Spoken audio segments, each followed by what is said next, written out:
সদর সংসদে রহমতুল্লাহ এই মাদার অনেক পুরাতন। এখানে দূর দূরান্ত থেকে প্রতি বছর অনেক লোকের সমাগম হয়ে থাকে। আমরা আশা করতেছি এবছর অনেক লোকের সমাগম হবে।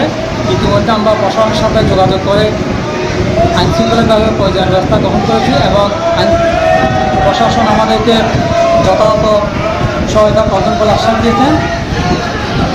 বক্তারা আসবেন, মাদার জিয়ারত করবেন এবং আবার সুন্দরভাবে নিজ নিজ জায়গায় ফিরে যাবেন এই প্রত্যাশা আছে। ধন্যবাদ সবাইকে। বক্তাদের জন্য কি কি আয়োজন করলেন? আমরা আসলে বক্তাদের জন্য আখেরি মুনাজাত যখন হয় তখন আখেরি মুনাজাতের সময় আমরা বক্তাদের জন্য তবরুকের ব্যবস্থা করে থাকি। কত বছর এই বছর সহ কত বছর হতে যাচ্ছে?